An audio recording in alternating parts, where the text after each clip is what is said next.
Et on rejoint tout de suite notre consultant Thomas Voeckler. Bonjour Thomas. Bonjour Thomas Voeckler. Bonjour tout le monde. Étape cruciale aujourd'hui, le seul contre-la-montre de ce Tour de France. Une boucle de 27 km autour de Pau. Est-ce qu'on peut s'attendre à de gros écarts à l'arrivée selon vous ? Non, pas des gros écarts, mais c'est pas pour autant que c'est moins important, parce que si vous regardez les écarts justement au classement général ces dernières années au Tour de France, je me souviens d'un tour il n'y a pas si longtemps où Christopher Froome a fini avec moins de 50 secondes d'avance au final sur Nairo Quintana. Donc c'est vous dire à quel point aujourd'hui l'étape est importante. Allez, il n'y aura pas 2 minutes entre le favori Geraint Thomas et puis ses dauphins. Mais clair. le podium peut se jouer quand même dès aujourd'hui ?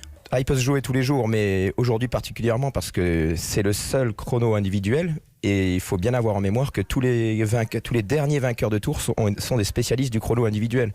Donc c'est vraiment l'épreuve où ils essayent d'asseoir leur supériorité. La grosse différence par rapport aux autres années, elle est énorme. Au-delà du fait que le kilométrage soit réduit, un seul chrono individuel aujourd'hui, donc, c'est qu'il intervient à 9 jours de l'arrivée. Ce qui veut dire que ça n'est pas la veille de l'arrivée. Avant, c'est vrai que les favoris, ils savaient toujours, comme les favoris, les gros rouleurs savaient toujours qu'ils avaient la veille de l'arrivée pour reprendre du temps. Là, c'est leur seule chance et il faudra ensuite dompter la montagne face aux attaques des différents adversaires. Ouais, ça va être une fin de tour excitant, mais aujourd'hui c'est aussi important qu'une étape de montagne, même plus. Alors Thomas, l'une des questions du jour, c'est de savoir si le Français Julian Alaphilippe peut conserver son maillot jaune. Il a 1,12 d'avance au classement général sur le grand favori, le vainqueur 2018 Geraint Thomas. Est-ce que ça peut suffire ? Oui, pour moi ça peut suffire. Si on avait un contre-la-montre de plus de 40 km sur des routes toutes plates et rectilignes, je donnerais pas cher de son maillot jaune. Mais Julian Alaphilippe a des très bonnes qualités contre la montre. Il en a remporté déjà plusieurs dans sa carrière. Peut-être pas au niveau du Tour de France, mais quand même un à Paris-Nice. Au Tour de Pau, bien sûr, les routes ne sont pas plates. Ça monte et ça descend quasiment en permanence sur les 27 km. Il y a notamment un petit mur à la fin à 17% juste dans le dernier kilomètre. Certes, il est pas long, mais ça convient vraiment à Julian et ses qualités d'explosivité.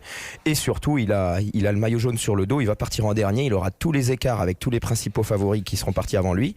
Et puis, le public, tout le public français derrière lui, il le sait, et surtout il a cette tunique jaune sur le dos qui va lui permettre de trouver des ressources qu'il ne soupçonne même pas lui-même chez lui. On imagine. Merci Thomas Voeckler, et cette 13e étape du Tour sera à suivre en fil rouge sur Europe 1 dès 14h, toutes les demi-heures, avec l'arrivée en direct bien entendu. Et puis aujourd'hui, vous le savez, nous fêtons le 100e anniversaire du maillot jaune, et à cette occasion, Emmanuel Macron va inaugurer un totem. On en reparlera évidemment ce soir dans le Club Tour entre 19h et 20h.